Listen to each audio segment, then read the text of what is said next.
brought to you by Hire and ITIL. Better stick around if you want it. You gotta prove it like we do it. खबर से शुरू करते हैं। दक्षिण पूर्वी England का एक इलाका है ऑक्सफोर्डशायर। ये वही जगह है जहां फेमस ऑक्सफोर्ड यूनिवर्सिटी है। पिछले दिनों यहाँ के एक कस्बे टेट्सवर्थ में एक नीलामी की घोषणा हुई, जिसने खासकर भारत के उत्तर पूर्व के राज्यों में हंगामा खड़ा कर दिया। एंटीक सामानों का बिजनेस करने वाली कंपनी स्वान फाइन आर्ट्स ने कहा कि वो 9 और 10 अक्टूबर को एक नीलामी का आयोजन करेंगे। नीलाम होने वाली चीजों में शामिल थी एक मानव खोपड़ी जिसमें सींग जड़े हुए थे। इसका मूल्य लगभग 4 लाख रुपए रखा गया था। अब इस खबर का भारत से क्या लेना देना है? दरअसल इंग्लैंड में नीलामी होने जा रही ये खोपड़ी नागा समुदाय के एक व्यक्ति की है। जैसे ही ये खबर बाहर आई, विभिन्न नागा समुदायों ने विरोध जताना शुरू किया। नागालैंड के मुख्यमंत्री नेफ्यू रियो ने इस मामले में विदेश मंत्री एस जयशंकर को चिट्ठी लिखकर तत्काल हस्तक्षेप करने की मांग की, जिसके बाद ये मामला और गहराया और अंत में नीलामी से नागा मानव खोपड़ी को वापस ले लिया गया। अब सवाल यह है कि आखिर नागा व्यक्ति की यह मानव खोपड़ी इंग्लैंड तक पहुंची कैसे? इस सवाल का जवाब छुपा है इतिहास के उस हिस्से से जब नागाओं और अंग्रेजों के बीच एक लंबा संघर्ष हुआ। आज के एपिसोड में कहानी इतिहास के इसी अध्याय की। नमस्ते, मेरा नाम सोनल है और आप देख रहे हैं ऐतिहासिक किस्सों कहानियों से जुड़ा हमारा रोजाना का कार्यक्रम तारीख।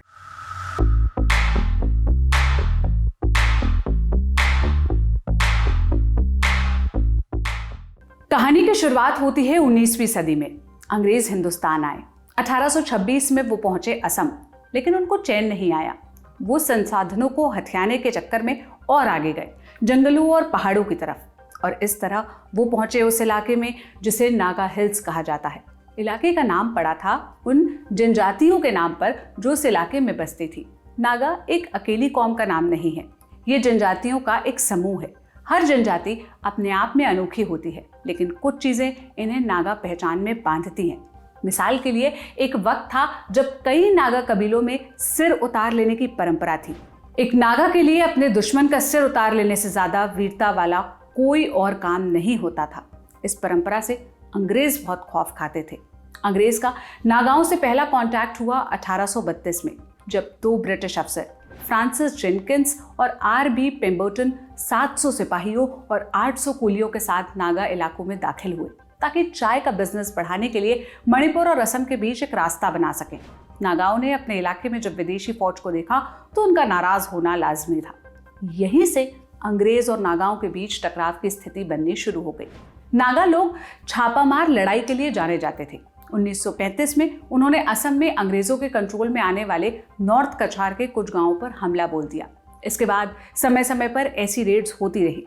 इस समय तक अंग्रेजों का नागाओं के इलाकों पर कब्जा करने का कोई इरादा नहीं था, लेकिन नागा रेड्स का जवाब देने के लिए 1839 से 1847 के बीच अंग्रेजों ने नागा इलाके में 7 सैन्य अभियान भेजे।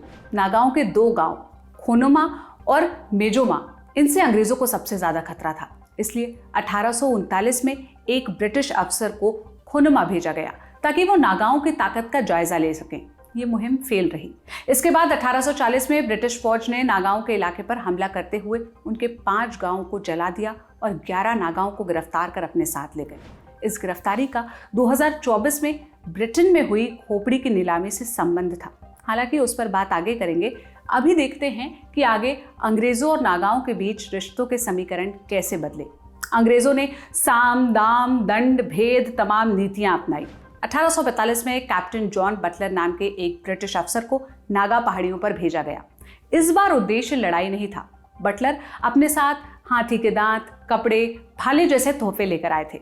इसके बाद 1847 में भोगचंद दारोगा नाम के एक हिंदुस्तानी पुलिस अफसर को ब्रिटिश ईस्ट इंडिया कंपनी का नुमाइंदा बनाकर भेजा गया।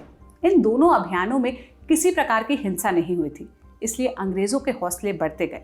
1849 आते आते उन्हें लगने लगा कि नागाओं के इलाके पर उनकी पकड़ मजबूत हो गई है, लेकिन जल्द ही ये गुमान हवा हो गया। साल 1849 नागा ब्रिटिश रिलेशंस में एक बड़ा मोड़ आया जब भोगचंद दारोगा नागाओं के इलाके में गए एक गिरफ्तारी के चक्कर में। लेकिन जैसे ही उन्होंने गिरफ्तार करने की कोशिश की, उन्हें और उनके 21 साथियों को मार डाला गया।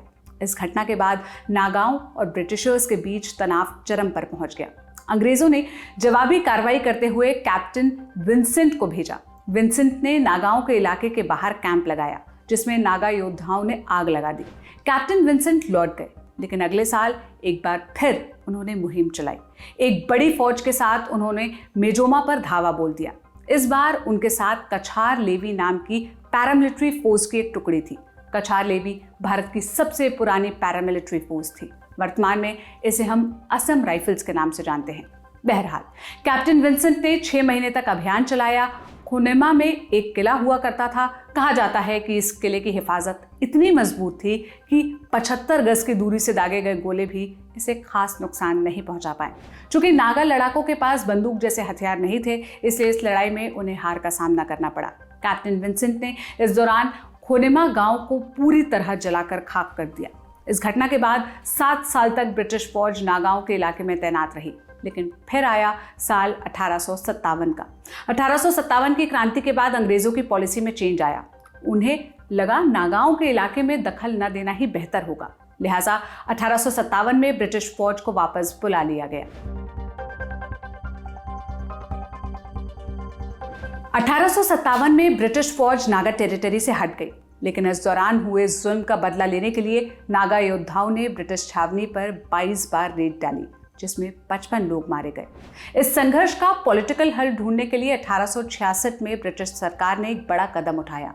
नागा हिल्स नाम का एक नया जिला बनाया गया और उसे असम के अधीन एक इकाई बना दिया। इसका मुख्यालय समागुटिंग यानी नागालैंड के चुमुकेदिमा में था। इसके बाद 1874 में ब्रिटिश सरकार ने कोहिमा के आसपास के नागा क्षेत्र को ब्रिटिश एडमिनिस्ट्रेटेड टेरिटरी बना दिया। ये नागाओं के इलाके पर कब्जे का पहला कदम था। 16 नागा गांव अब ब्रिटिश सरकार के अधीन थे और इनमें से 13 गांवों के हर घर से प्रति वर्ष 2 रुपए टैक्स वसूल किया जाने लगा। अंग्रेजों को अब लगने लगा कि इलाके में शांति आ गई, लेकिन सभी नागा कबीले अंग्रेजों की अधीनता स्वीकार करने को तैयार नहीं थे। लिहाजा अंग्रेजों के ऊपर हमले में और इजाफा होने लगा। 1876 में एक बड़ी घटना हुई।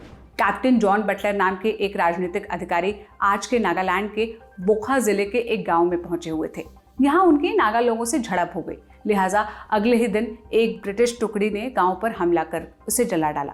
1877 में एक और झड़प के बाद मेजोमा को भी दोबारा जलाया गया। इस तरह आप देखेंगे कि 19वीं सदी में ब्रिटिश सरकार ने बार बार नागा लोगों के इलाके में घुसपैठ करने की कोशिश की और जब जब उन्होंने विद्रोह किया, जवाब में उनके लोगों को मारा गया, उनके गांव जला दिए गए। जैसा इस वीडियो की शुरुआत में हमने बताया था, नागा कबीलों के तौर तरीके से अंग्रेज खासे प्रभावित रहते थे। उनके अनोखे से दिखने वाले हथियारों को इकट्ठा करने में उनकी खासा दिलचस्पी थी।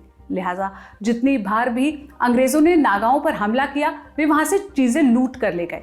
2024 में जिस मानव खोपड़ी की नीलामी की कोशिश इंग्लैंड में हुई, वो खोपड़ी भी संभवतः किसी अंग्रेज अधिकारी के साथ ही इंग्लैंड पहुंची होगी। नीलाम करने वाली कंपनी की वेबसाइट पर कोई सटीक जानकारी उपलब्ध नहीं है, लेकिन अंदाजा लगाया जा सकता है क्योंकि 1857 के संग्राम में लड़ने वाले एक भारतीय की खोपड़ी की ऐसी ही एक और कहानी है जो लंदन के एक पब में पाई गई थी और जिसकी चर्चा हम तारीख में पहले कर चुके हैं। उस एपिसोड का लिंक आपको इस वीडियो के डिस्क्रिप्शन बॉक्स में मिल जाएगा। फिलहाल आगे बढ़ते हुए जानते हैं कि ब्रिटिश शासन के समय में नागाओं के साथ और क्या क्या हुआ। साल 1879 नागा विद्रोह के लिहाज से लैंडमार्क माना जाता है, जब नागा लड़ाकों ने एक ब्रिटिश अधिकारी को मारने में सफलता हासिल की।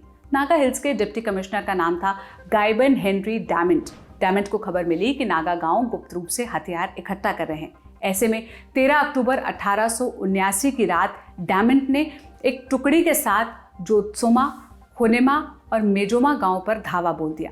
डैमेंट जब कोहिमा गांव पहुंचे, वहां का एंट्री गेट बंद था। डैमेंट ने उसे खोलने के लिए आवाज लगाई। जवाब में नागाओं का एक बड़ा समूह साइड वॉल के ऊपर से दिखाई दिया। आनन फानन में दोनों तरफ से गोलीबारी शुरू हो गई। डैमेंट और उनके अधिकतर साथी मारे गए। जब ये खबर कोहिमा पहुंची, वहां एक बड़ी लड़ाई की तैयारी शुरू हो गई। इस बीच नागा भी लड़ाई के लिए तैयार थे। लिहाजा उन्होंने कोहिमा छावनी के चारों तरफ से उसे घेर लिया।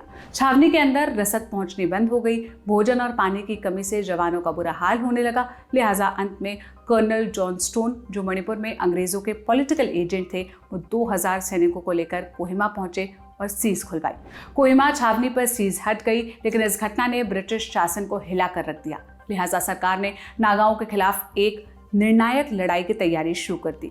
1879 और 1880 में ब्रिटिश सरकार ने एक बड़ा सैन्य अभियान चलाया। ब्रिटिश सेना ने खोनेमा पर धावा बोला। कई हफ्तों की कड़ी लड़ाई के बाद खोनेमा का किला गिर गया। ये नागा प्रतिरोध के लिए एक बड़ा झटका था। खोनेमा के पतन के साथ ही नागा पहाड़ियों में ब्रिटिश नियंत्रण मजबूत हो गया। आने वाले वर्षों में भी छोटे मोटे विद्रोह होते रहे, लेकिन 19वीं सदी के अंत तक कुल मिलाकर अंग्रेजों ने नागा क्षेत्रों में अपनी पकड़ मजबूत कर ली थी।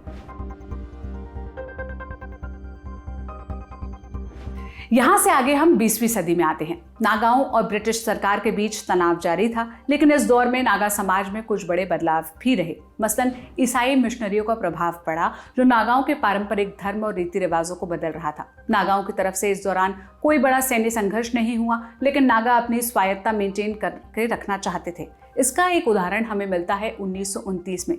नागा क्लब, जो बाद में नागा नेशनल काउंसिल के नाम से जाना गया, उसने साइमन कमीशन को एक ज्ञापन सौंपा।